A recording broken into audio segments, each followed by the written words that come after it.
So you're driving down the highway, and an 18-wheel tractor-trailer is coming up fast behind. You've got to change lanes. You look in the mirror. Is there enough space? And you notice the words on the mirror. Objects in the mirror are closer than they appear. No kidding! Well, it's the same with the Milky Way galaxy.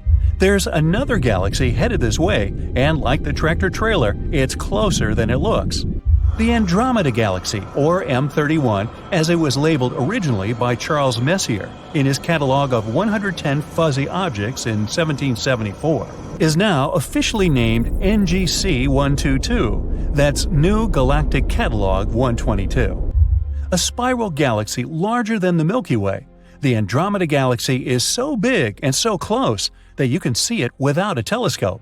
In fact, it appears with the unaided eye half as wide as the Moon. It's estimated that the Andromeda Galaxy contains 1 trillion stars, compared with the Milky Way's estimated 300 to 400 billion measly stars.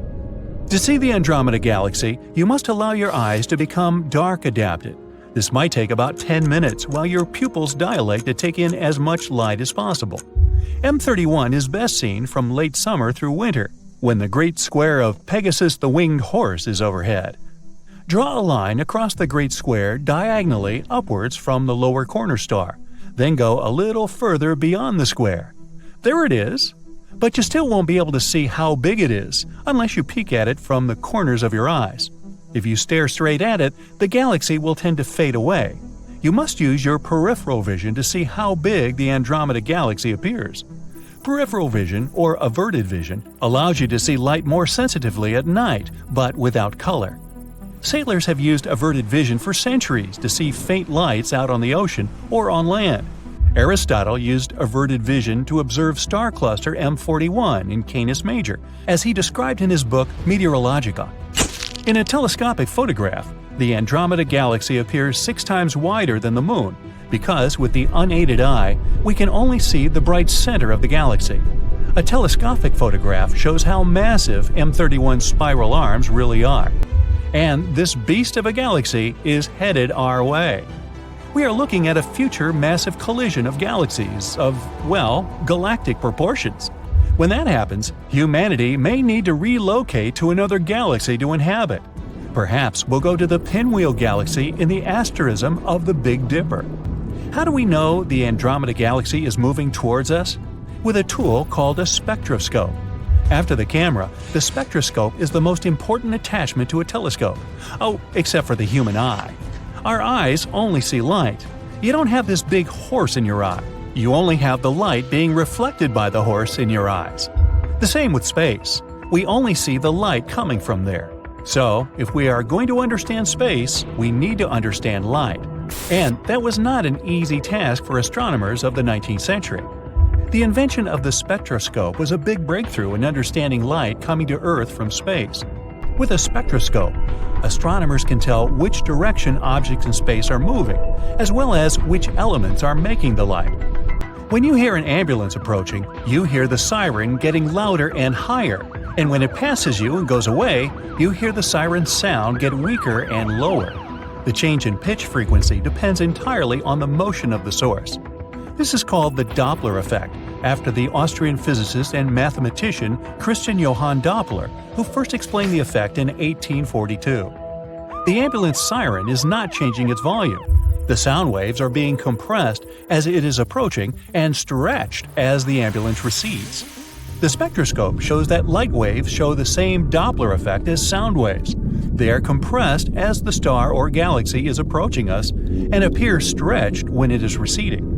Therefore, the light from an approaching galaxy will appear slightly bluer, the blue shift, a slight increase in frequency, and the light from a receding galaxy will appear slightly redder than normal, or red shift, a slight decrease in the light's frequency.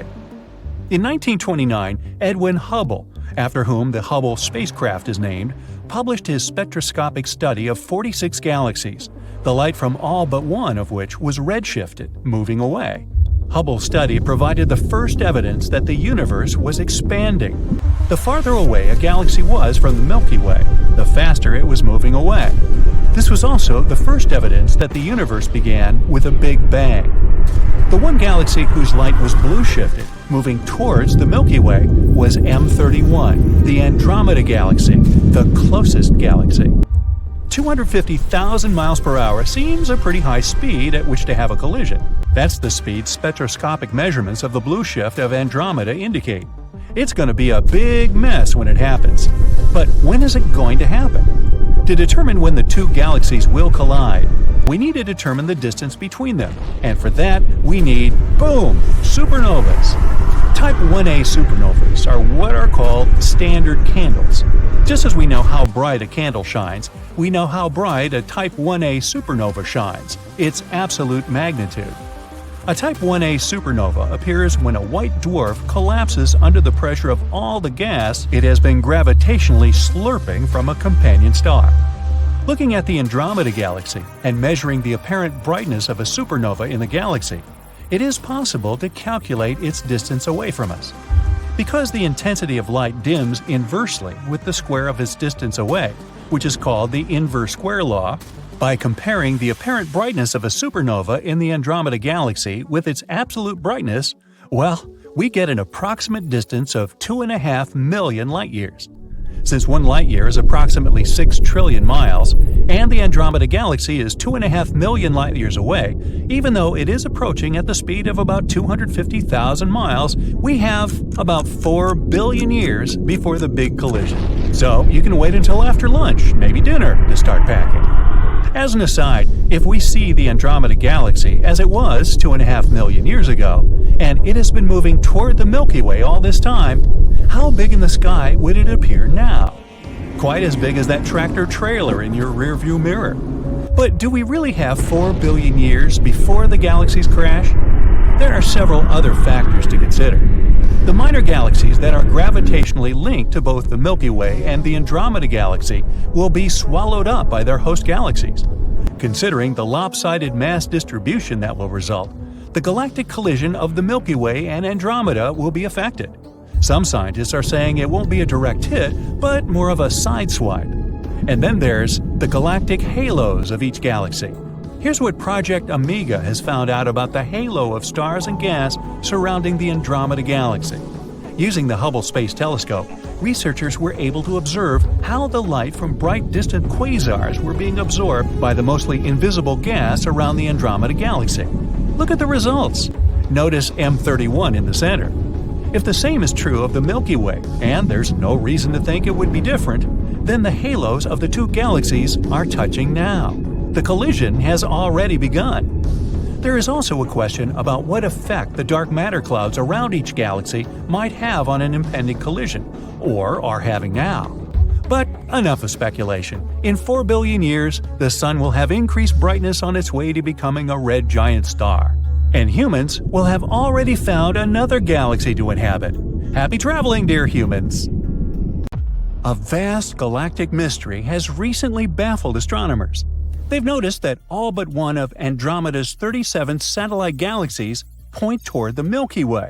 It's so extraordinary that it challenges current cosmology and might provide the answer to the dark matter question. So it happened like this. One day, scientists looked at those other satellite galaxies that go around Andromeda and spotted a really weird alignment. Now, we should keep in mind that Andromeda is kind of like our Milky Way's neighbor. It's huge, about twice as wide as the Milky Way, stretching 200,000 light-years across. It also has way more stars, around 1 trillion, compared to our galaxy's mere 250 to 400 billion. Just like our galaxy, it has a bunch of tiny galaxies called dwarf galaxies spinning around it.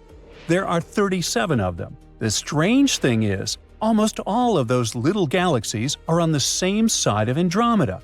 And it's getting even creepier, because it's the side that faces the Milky Way. Only one galaxy is hanging out on the other side. Imagine tossing a bunch of marbles around a tree with nearly every single marble landing on just one side. That's weird, isn't it? Scientists say that this discovery doesn't match what they expected at all. Their usual space models show that stuff like this should be spread out more evenly. But this isn't even close to even.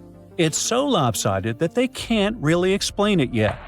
Those models follow the main space theory we use today, called the lambda cold dark matter model. According to this theory, the little galaxies should be spread around Andromeda pretty evenly, maybe just a bit lopsided. But in real life, their distribution is way more uneven than the model said it should be. The scientists have run tons of simulations, and only about 0.03% of them ended up close to what we actually see. And still, none of them matched the real thing exactly. So, does it show the Lambda CDM model has flaws? That would be a big deal, because we normally use this model to explain how the universe works. If the real sky doesn't match what our model says, especially in a place as close and well known as Andromeda, it might mean that we're missing something big. Another strange thing, many of Andromeda's satellites seem to lie in a flat plane instead of being randomly distributed in all directions. This kind of flattened structure has been seen in other big galaxies too, including our own, but it's still not well understood. Maybe the satellite disk is connected to the weird cosmic asymmetry, but no one really knows how. In any case, the fact that all the tiny galaxies on Andromeda's side line up almost perfectly in the direction of the Milky Way is super weird. It makes you wonder, could our galaxy be pulling or affecting them? But the catch is that nothing like this is happening to the Milky Way's own satellites. Plus, the gravity between our two galaxies doesn't seem strong enough to do that kind of pulling. The answer might lie in one of the most mysterious things the universe has to offer – dark matter. Let's start from the very beginning. We'll go all the way back to the early universe, just after the Big Bang. Now, back then – I wasn't around then, but I'll tell you anyways – matter in the universe was spread out pretty evenly, but not perfectly even. In a few spots, there were just slightly higher amounts of matter than in others – tiny clumps. Those little differences were important, because gravity could latch onto them. Over time, those denser regions started pulling in more material, slowly growing into the first structures in the universe. Astronomers believe that dwarf galaxies were the earliest and smallest building blocks of galaxy formation. Think of them like Lego bricks, tiny pieces that were later pulled together by gravity to build larger galaxies over billions of years. Now, when we talk about matter, we mean two different things. Normal matter, the kind we can see and touch, including atoms, gas, stars, planets, and everything around us. And dark matter, the invisible kind. It doesn't give off any light, doesn't absorb it, and doesn't interact with normal matter in the usual ways. The only reason we know it exists is because of its gravitational pull. There's also a lot more of it than normal matter. Scientists think that roughly 85% of all matter in the universe is dark matter. At the same time, we've never directly detected a dark matter particle. But we know dark matter is there because it bends light, it holds galaxies together, they spin too fast to stay intact otherwise, and it shapes the structure of the universe, allowing us to map its influence on larger scales. While normal matter can clump together, crash, heat up, cool down, and eventually form stars and galaxies, dark matter can't do any of that. It doesn't bump into itself or radiate heat. But it can still form big, invisible clumps, which we call dark matter halos. In the early stages of the universe, the halos acted like gravity wells. They pulled in normal matter, which sank into the centers of those halos and formed the first galaxies. So, galaxies like the Milky Way or Andromeda might be sitting inside enormous blobs of dark matter that we just can't see. So, cosmic asymmetry explained? Not yet.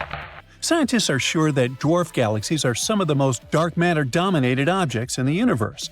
In many cases, over 99% of their mass is likely to be dark matter. That means they give us a unique chance to study dark matter without all the messy gas and stars that exist in larger galaxies. Researchers use dwarf galaxies to figure out how dark matter clumps together, or whether there are alternative theories of dark matter, like warm or self-interacting dark matter. At the moment, the main theory is that dark matter behaves like a cold, clumpy, and slow-moving fluid. At the same time, it might not be totally cold. Maybe it has other properties. Maybe it interacts with itself or with normal matter in subtle ways we haven't discovered yet. If that's true, it could help explain why satellite galaxies form in strange patterns, like the ones around Andromeda. In other words, the Lambda CDM model might indeed have flaws.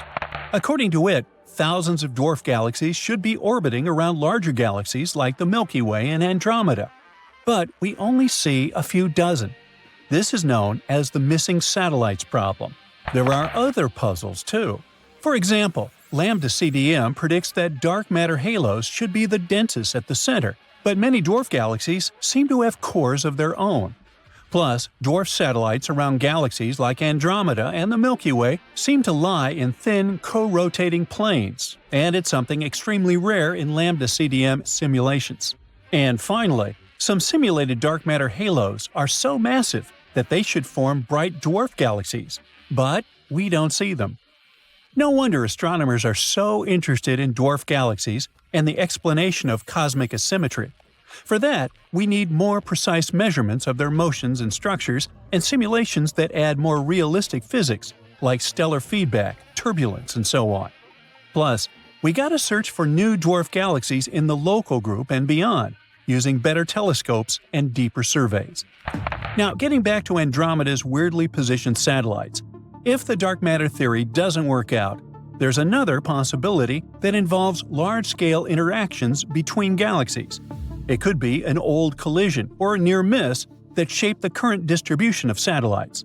For example, some scientists think a smaller galaxy, Messier 32, might have collided with Andromeda long ago, stirring things up.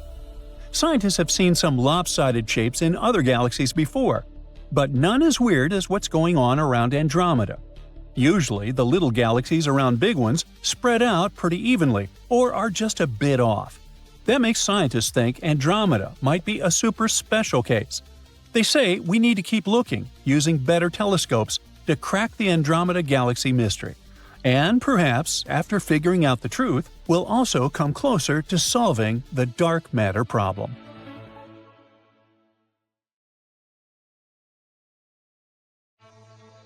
Now, in the 70s, we received a radio signal that lasted more than a minute, and to this day, no one knows what it was or where it was coming from. But now, a new theory has appeared. Could the mystery finally be solved? In 1977, at 11:16 p.m., a telescope in Ohio caught something very unusual in space. It was a super short radio signal, just 72 seconds long. The signal was so strong and weird that the scientist who found it wrote "WOW" in red ink next to it. That's why it's called the WOW signal. Now in space, hydrogen gas sometimes releases radio waves, a type of electromagnetic radiation. They emit at a specific frequency, which is like a unique signature for hydrogen gas. This helps us to find, identify, and study it. Thanks to this, we noticed that the WOW signal frequency came from the same place as this gas. But it's not like it helps much, because we still have no idea what emitted it. What's even stranger, the signal happened only once. Even though we tried really hard to hear it again, we never did. And without a repeat signal, it was impossible to tell what it was. It's hard for us to even get its precise location, because the signal was short-lived. After a certain distance, it's very hard to tell where different radio signals are coming from. And that's where the theory started. This particular frequency that the WOW signal was on is special. It's not crowded with a lot of other signals. It's like finding a quiet spot in a noisy room. Because there's not much interference or noise, so if you send a signal on this frequency really far, it won't get lost or distorted. And that's curious, because it means that there might be a perfect place to send messages if we want to communicate with any extraterrestrial creatures out there. So, could it be that they're trying to contact us? Well, it's a real scientific possibility. No one knows for sure what caused the WOW signal. But if it was from something extraterrestrial, they definitely communicate not like we do. The signal looked nothing like a deliberate message, and that's weird that it happened only once. If it was little green people trying to contact us, it would be weird for them to only try once. But, just in case, in 2012, on the 35th anniversary of the WOW signal, we decided to send out a bunch of messages toward certain stars. We used a special code to make sure any extraterrestrial creatures who got the messages would know they were from intelligent beings like us. Well, mostly intelligent. We even used a lot of power to make sure the messages could travel really far. Scientists have come up with lots of ideas about where the WOW signal might have come from, but none of them are widely agreed upon. We know for sure that it didn't come from anything on Earth. Earth noise can interfere sometimes, but this signal definitely came from outer space. There was also a theory that the signal might have bounced off some space junk and come back to Earth. But later, we realized that the requirements for that to happen were very unlikely. One potential idea is that the signal might have been caused by twinkling in space, like how stars twinkle in the sky. But even if that's true, it doesn't rule out the possibility that the signal was made by something artificial. Another idea is that it could have come from something spinning, like a lighthouse. Or maybe it was a signal that changed its frequency over time. Or it was just a one-time burst. It's been 50 years since a strange radio signal was caught. But recently, a new idea about its origin sparked up. Now imagine a comet streaking through space, leaving a trail of gas behind it, like a tail. This gas could be key to understanding the mysterious radio signal that caught astronomers' attention all those years ago. One of the astronomers looked at the WOW signal and thought it might be connected to a comet called 266P/Christensen. Yeah, that's a mouthful. This comet is about 1,800 light-years away.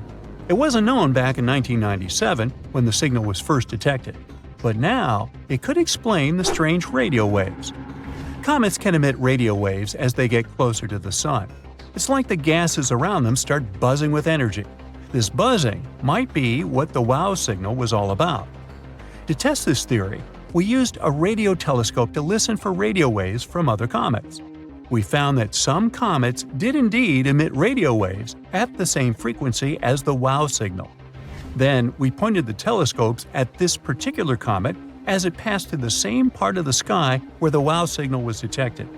The comet's radio waves could match up with the signal, and while the comet wasn't exactly in the same spot as the signal, it was close enough to feel like we were onto something here. It also might have been caused by hydrogen clouds from two comets, the ones we mentioned and another one called P/2008Y2. Who picks these names? But not everyone is convinced by that idea. Some say that the theory about two comets causing the signal doesn't add up, because comets don't usually emit radio waves in the ways needed to explain the WOW signal. Also, the signal didn't repeat itself and only happened once, which is weird if it's really a comet. They spread out their gases over a large area, so the signal would have lingered longer. The telescope used to detect the signal should have picked it up twice in a short time span, but it didn't happen that way. Also, the comet wouldn't have moved out of the telescope's view so quickly. This shows that we need to learn more about how and why comets emit these radio waves, especially at the same frequency as the WOW signal. There are also a lot of mysterious and interesting signals in space. Most of them come from natural events, like something called fast radio bursts. These bursts of energy are incredibly powerful and occur all over the sky, but their origins are still unclear. They last for only a fraction of a second. Maybe the telescope caught just a part of one of these bursts. There's also a strange signal we've been receiving since 2018. This one actually repeats every 22 minutes, but despite our efforts, we can't figure out where it's coming from. It started way back in 1988, and we've been investigating this mystery for 36 years now. At least here we know the distance of the mysterious object sending the signals, a distant 15,000 light-years away. Some speculate that these signals could be from extraterrestrial beings trying to communicate with us. However, we can't say for sure without solid evidence, so it remains speculative. Another explanation is a pulsar theory. Now, pulsars are neutron stars that emit beams of energy, similar to what we've been observing with the signals. However, the behavior of the signals doesn't perfectly align with what we know about pulsars. There's also the magnetar theory, suggesting that these signals could be coming from supercharged neutron stars called magnetars. Yet none of these theories fully explain the strange behavior of the signals. Maybe there's a new, undiscovered phenomenon in the universe. So even though comets are a possibility, there are still a lot of unanswered questions about the WOW signal. We don't know what caused it, and we may never know. We don't even know if it came from deep space or from somewhere inside the solar system. In any case, even if the WOW signal had a natural cause, it doesn't mean that extraterrestrial life doesn't exist. The study that talked about this also discussed a sun-like star that could be a great place to look for signs of technology from space. There are 14 more stars similar to our Sun in space, although we're not totally sure about their brightness. This opens up exciting possibilities for hunting down signs of advanced civilizations beyond Earth. Ooh. The Milky Way galaxy, where we live, looks like a ginormous pinwheel rotating in space. It's a spiral galaxy that appeared around 14 billion years ago. It's filled with a lot of stuff: stars, nebulae, which are clouds of dust and gas, planets, asteroids, you and me and your parents and that messy kid down the street. You get the idea. And all these fan out from the center of the galaxy in long spiraling arms. A marvelous view. The Milky Way is about 100,000 light-years across, and it takes our Sun, along with all the solar system, 250 million years to make one revolution around the center of our home galaxy. Wow, that's a big lap. Look at the sky at night, and most stars you see there would be located in just one of the Milky Way's arms. Before telescopes were invented, people couldn't see stars clearly. They blurred together into a single white streak stretching across the sky. It looked like a river of milk, and that's how the name of our galaxy appeared. Now, let's get down to some recent and very exciting news. An international team of scientists have discovered something they've never seen before, hidden in the center of the Milky Way. It resembles Morse code. Is that our galaxy trying to communicate with us? In the early 1980s, astronomers discovered giant one-dimensional filaments dangling vertically near Sagittarius A star. That's our galaxy's central supermassive black hole. And recently, a new kind of such filament has been found. But they're much shorter and lie either horizontally or radially. In other words, they're spreading out like spokes on a wheel, going away from the black hole.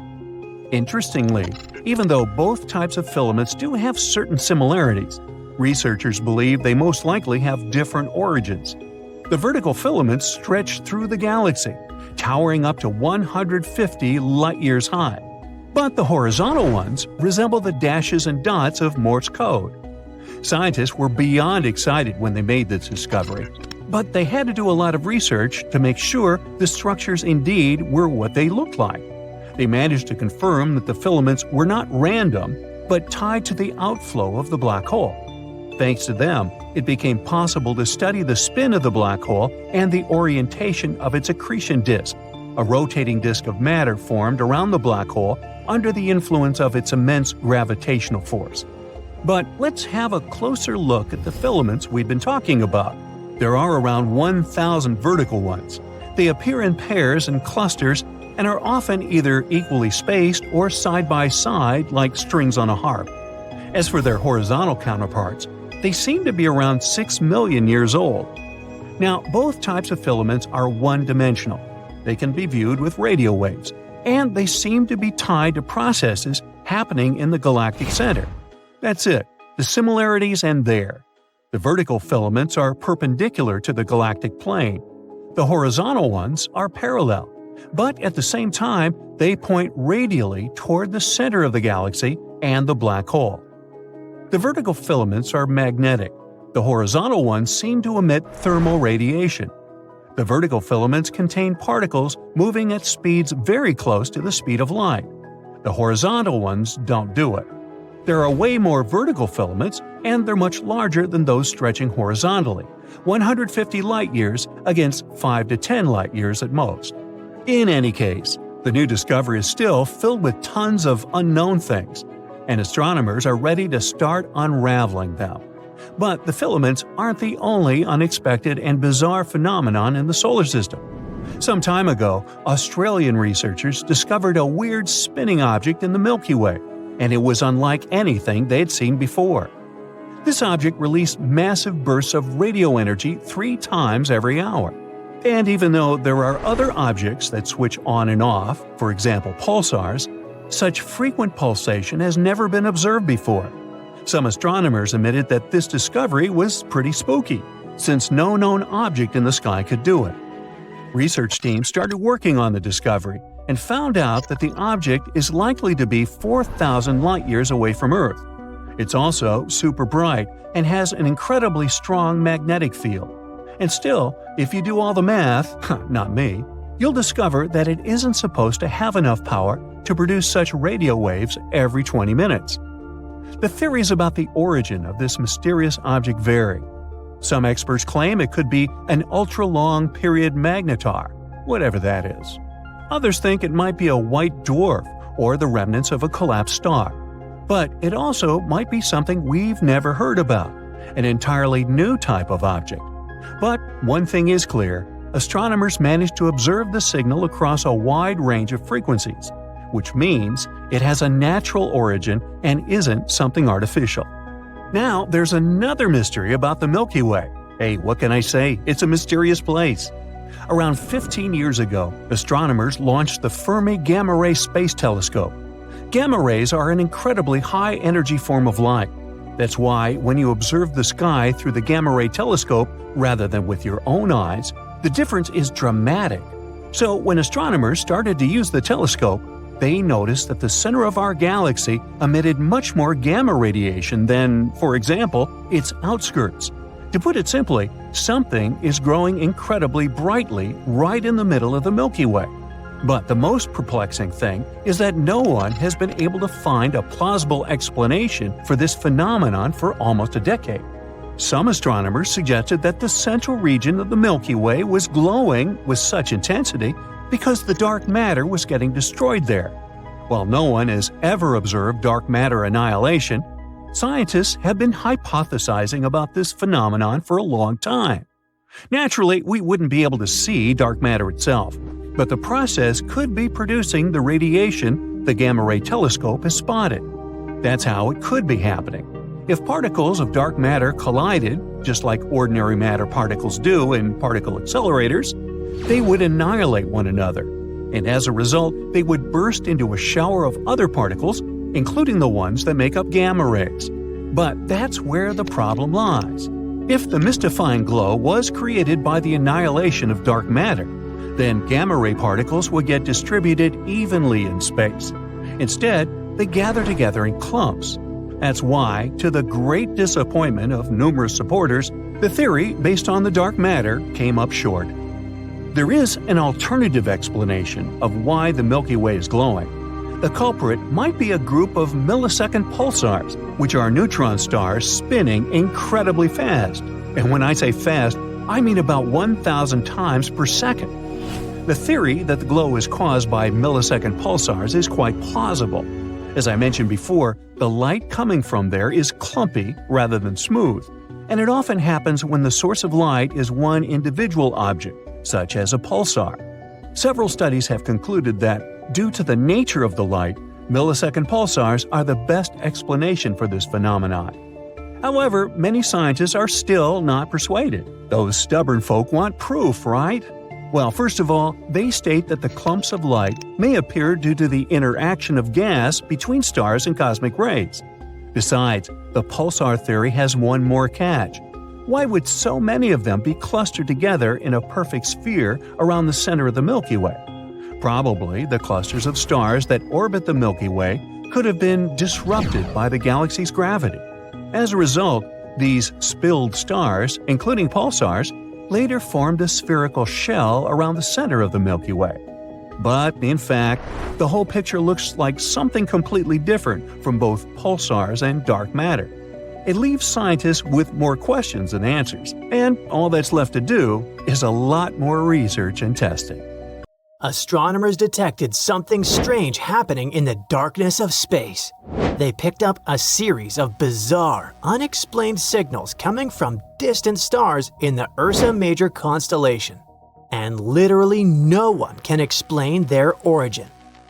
Is it some unknown natural phenomenon or something far more mysterious, more artificial? Let's explore this latest space discovery, the science behind these signals from space, and what scientists believe might be sending them. So, scientists picked up two identical bursts of energy coming from deep space. They weren't random and they weren't background noise. They seemed to be precise and even kind of purposeful. The signals came from the constellation Ursa Major. It lies about 100 light-years away from our planet. The star emitting those signals is called HD 89389. It's a little bigger and brighter than our Sun, but nothing too unusual. That is, until 2023. That's when NASA scientist Richard Stanton noticed something he'd never seen before.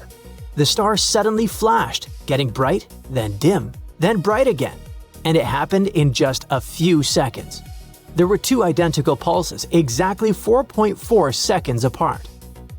According to Stanton, the star's behavior was beyond strange. The changes in brightness were far too powerful to be dismissed as random noise or the result of turbulence in Earth's atmosphere. A star over 1 million miles wide doesn't simply fade in and out like that. For a star to just blink out like that in 1/10 of a second is not the kind of thing science can explain easily.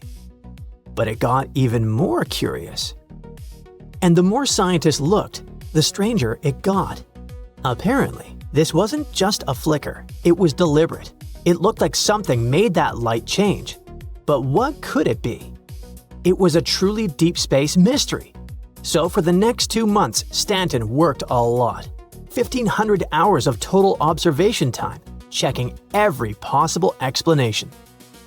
He compared the data to lightning strikes, airplane reflections, meteors, and even software malfunctions. And every single time, the result was the same. Nothing matched. That's when the research team had to admit what no one expected. Apparently, they couldn't rule out the possibility that those pulses might be artificial. The thing is, after checking every possible explanation, Stanton realized that their space telescope discovery wasn't something anyone had seen before. It couldn't be explained as static, it wasn't lightning, and it definitely wasn't a passenger plane flying by. But it reminded him of something. You see, back in 2019, astronomers detected another strange double pulse. This one was coming from a hot gas giant called Dimidium, about 50 light-years away from Earth. At first, experts laughed it off and blamed it on birds flying through the telescope's field of view. But the new signal didn't seem like one of those simple mix-ups. So, Stanton kept digging. He looked at everything and concluded that a shockwave in Earth's atmosphere could explain the signals. But that idea didn't quite fit. For all 3 pulses to sync up that perfectly, the timing would have had to be almost impossible. The researchers also looked into other possibilities. Maybe the light was bent by some far-off object in our solar system. Maybe a satellite or asteroid partially blocked it. Or maybe it was caused by refraction or even gravitational waves.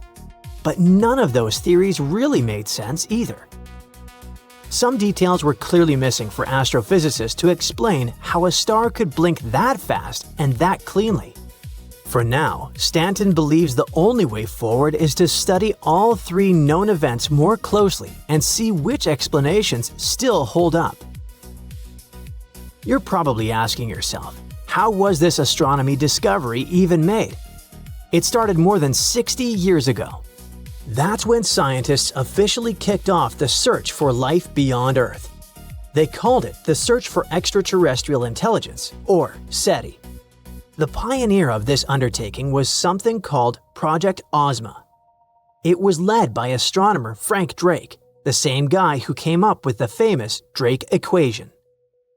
This equation is a way for scientists to make an educated guess about how many worlds in our galaxy might have intelligent life that can send out signals we could detect. The idea is simple. You start with how many stars are born in our galaxy. Then you figure out how many of those stars have planets and how many of those planets could support life. Then you gotta figure out how many of those worlds might actually have living things and how many of those might develop intelligent beings. And finally, you try to calculate how many of those might build technology that could let them communicate with other civilizations, like ours. Now, the equation isn't really meant to give a clear number. It's more like a big thought experiment that helps scientists consider all those different pieces needed for life to exist and be noticed in the universe.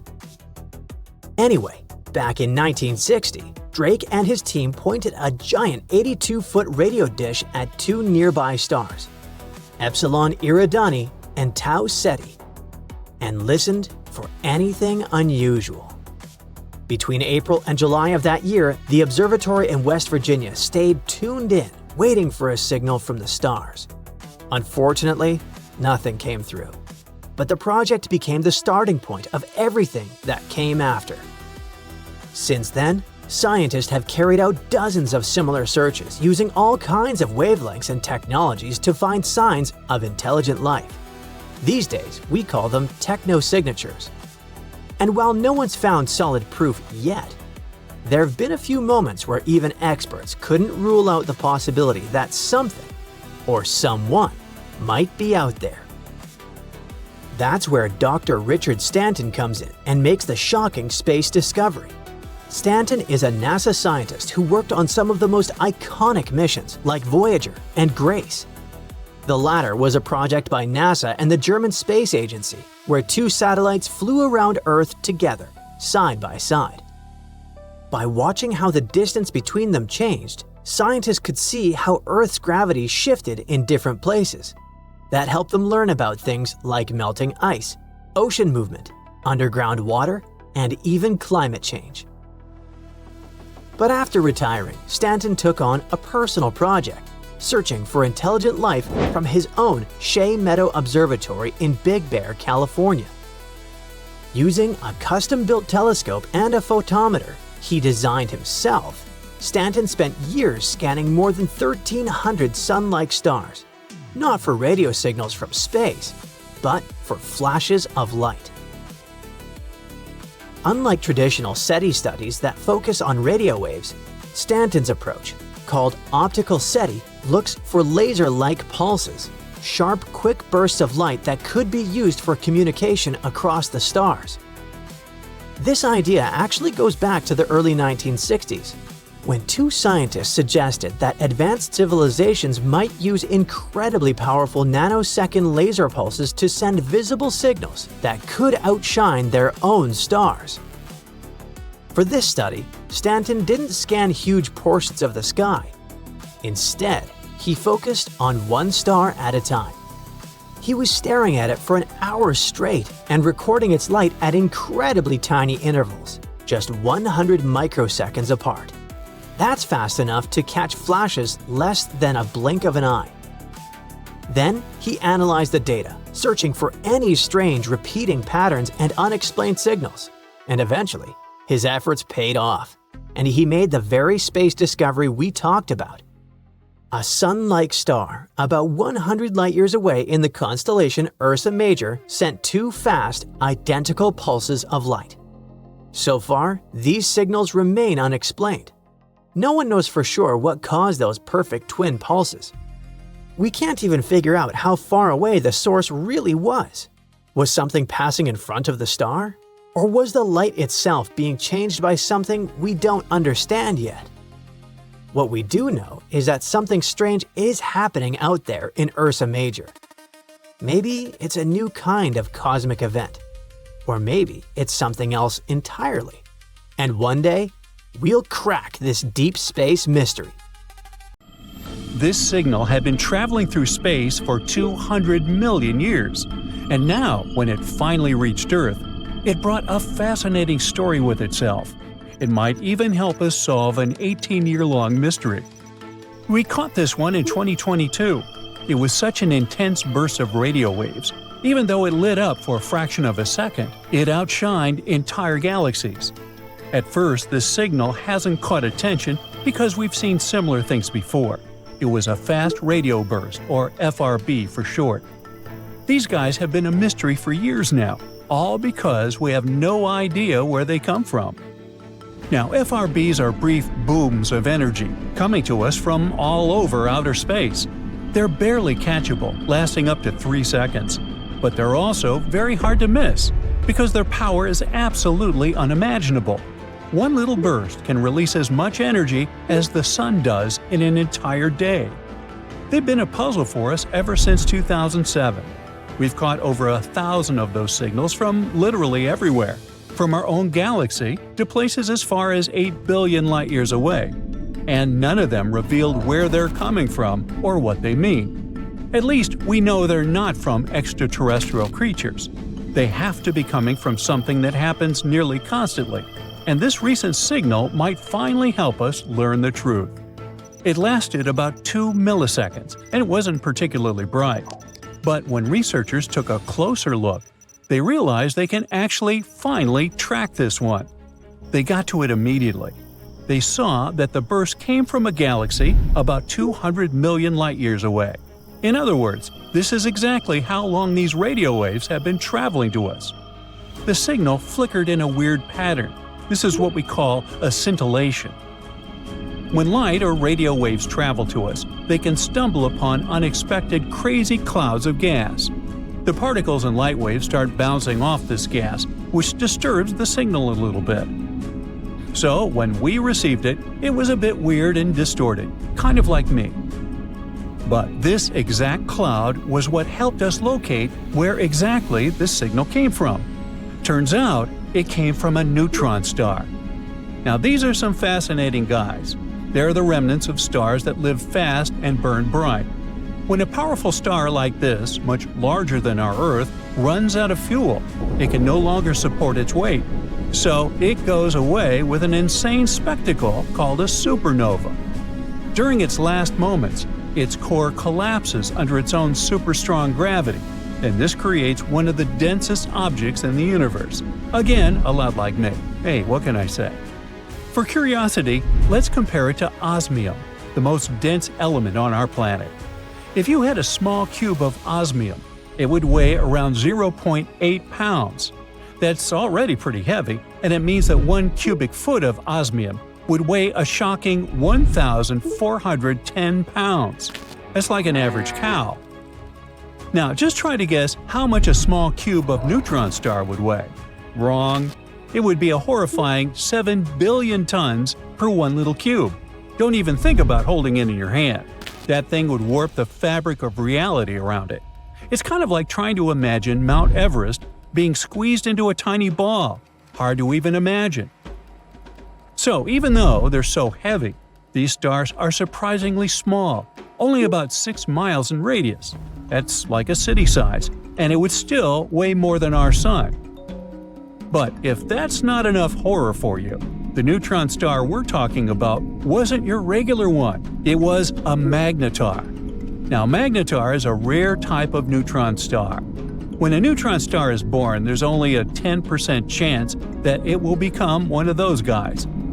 It can happen if, while the star is collapsing, its magnetic field grows wildly stronger. The spin is rapid, the insides are going wild, and boom! We've got a magnetic field 1 trillion times stronger than Earth's. More than that, these are among the most extreme magnetic fields in the entire universe. They can literally rip atoms apart. Which is exactly what they do. They just rip everything apart. So they end up being surrounded by a super hot, electrically charged soup of particles called plasma. The magnetic field is going wacky, twisting, and bending the plasma as it sees fit. And this all just ends up as an ultra-hot party. Everyone is constantly colliding, scattering, and being absorbed. Not the best place for a hangout. Now, back to our main character. The magnetar in our story also had a plasma soup and a terrifying invisible field surrounding it. And this is exactly where that mysterious signal came from. A signal was born somewhere in that place, at a distance of 6,200 miles away from the magnetar. Sounds like a lot, but that's a distance shorter than a flight from New York to Singapore. But this is very weird, because how can a radio burst even escape a place like that? Now, usually they'd end up being blocked or absorbed. Most often, radio waves end up hanging out there like in a cage. This one, however, managed to break free somehow, which means that something happened that punched through the plasma. Energy somehow goes goofy, twists and reshapes itself in such ways that it starts releasing radio waves. Now, in any case, this means that FRBs most likely come from neutron stars and various types, like magnetars or pulsars. Recently, astronomers made a new amazing telescope called CHIME, the Canadian Hydrogen Intensity Mapping Experiment, a mouthful. This one detects FRBs literally every day. FRBs are full of surprises in general. In the same year, we discovered an FRB with periodic peaks lasting over 3 seconds, much longer than typical bursts. This one could also come from a neutron star. But if it was just neutron stars, we wouldn't probably receive them all that often. It looks like these signals are very diverse and might actually be born from all sorts of places, like near black holes. So there are some other theories about their origin. For example, they could come from 2 stars smashing into each other. What could be more epic than that? A collision of 2 stars would release unimaginable energy, and they destroy each other completely.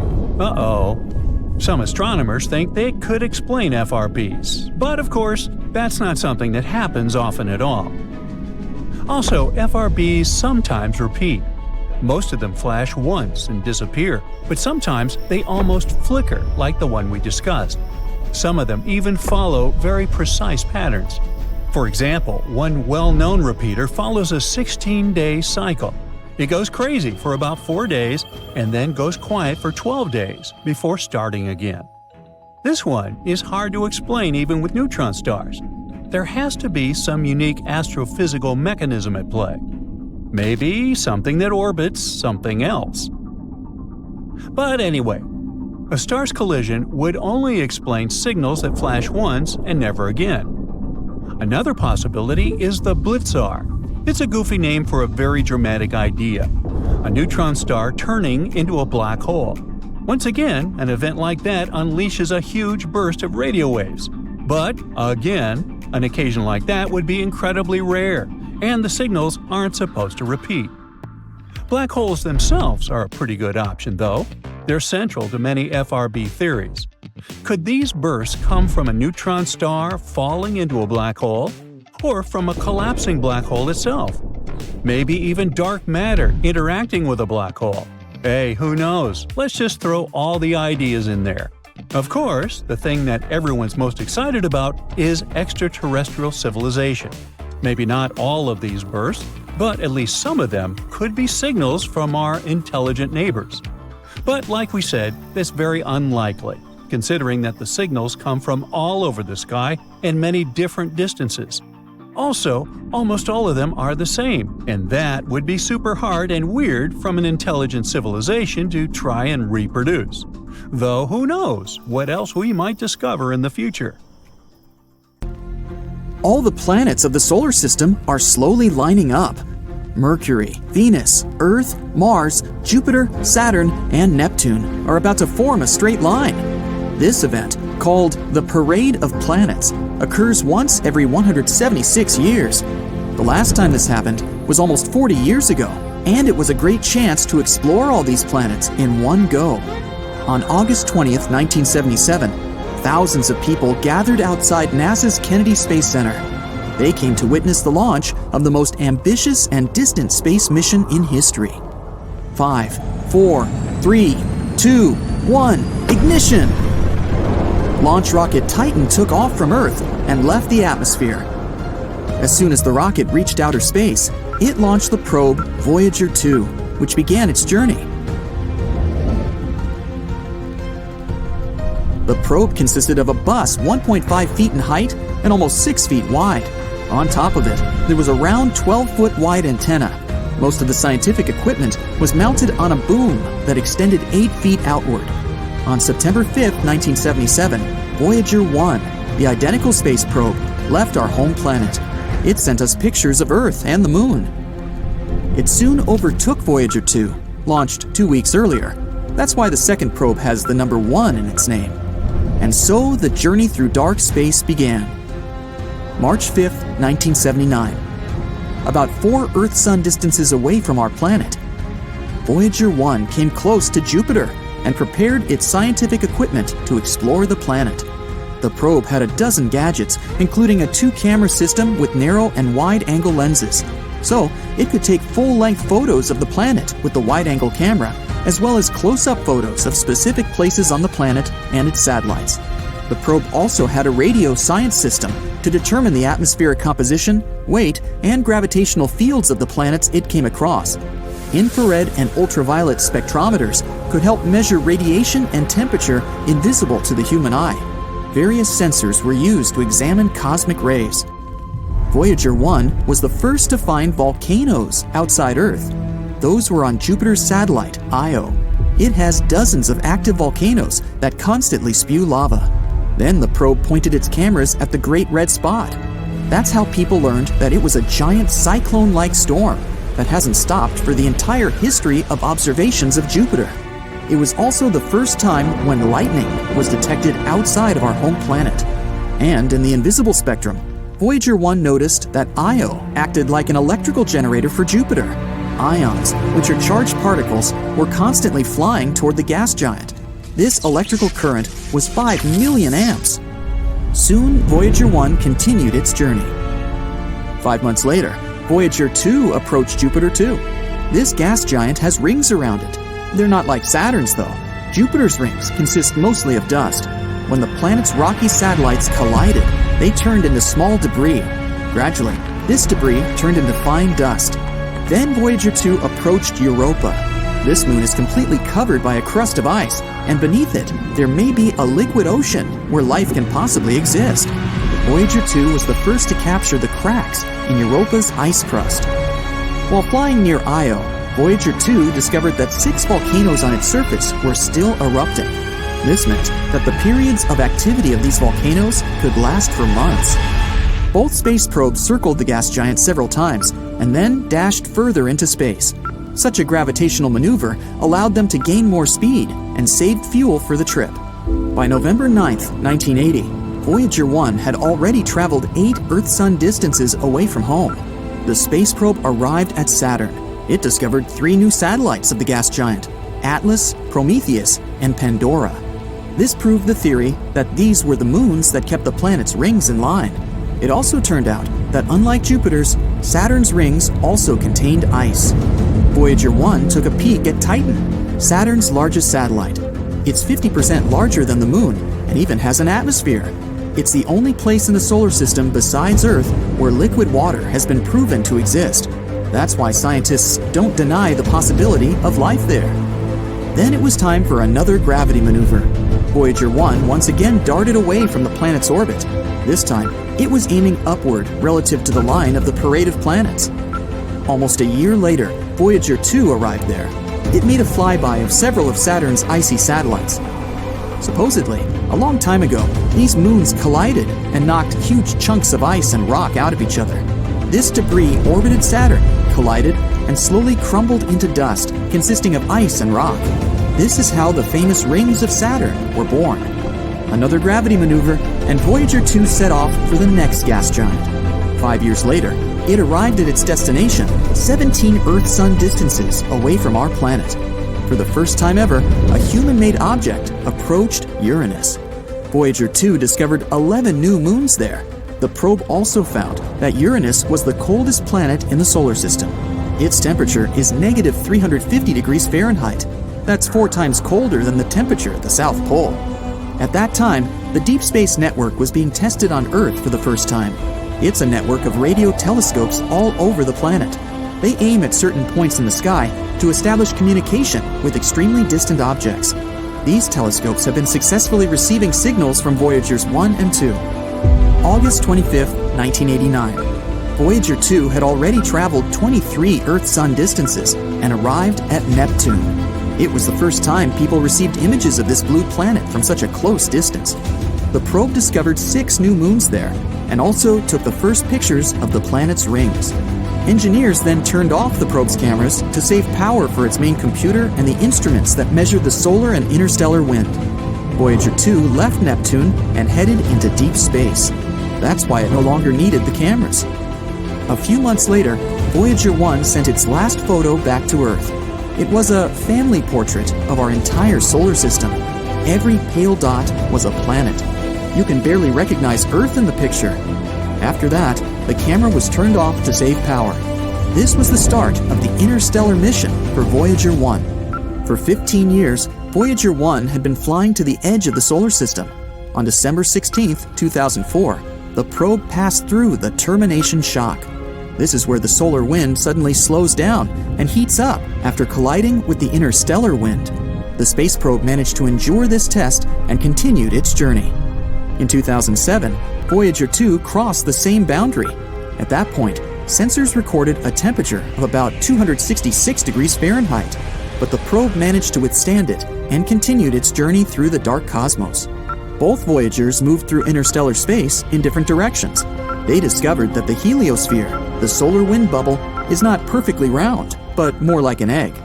August 25, 2012. Voyager 1 became the first human-made object to enter interstellar space. It's now also the most distant artificial object in human history. On November 5, 2018, Voyager 2 also left the solar system. The two probes continued their journey into deep space. Right now, the Voyagers have been operational for 44 years. Voyager 1 has traveled 153 Earth-Sun distances and is moving forward at 38,000 miles per hour. In about 300 years, the probes will reach the Oort cloud. This is a hypothetical region around the solar system with nothing but asteroids and blocks of ice. Scientists believe they might reach the nearest stars in the next 40,000 years. Perhaps one day, the Voyagers will enter these star systems and explore unknown worlds. There may be planets there that look like ours. The probes may even be able to find an intelligent civilization there. For this purpose, each Voyager carries a golden record with a message on it. There are 115 images. Among them, there's our number systems, a map of the solar system and pictures of its planets, diagrams of human DNA, portraits of people, and landscapes from Earth. There's also greetings in 55 of Earth's languages, including the oldest and newest of them. There are also 90 minutes of music from every corner of our planet. The Voyagers also carry a device to play these sounds. If another civilization gets this record, their scientists could decode the data step by step. And then, that civilization may decide to pay us a friendly visit. They'll have to repeat the heroic journey of the Voyagers, though. Dozens of light years through dark space, then crossing the border of the solar system, and finally flying past Neptune, Uranus, Saturn, Jupiter, Mars, and the asteroid belt toward the little blue planet. We can only hope that people will be advanced enough to welcome them.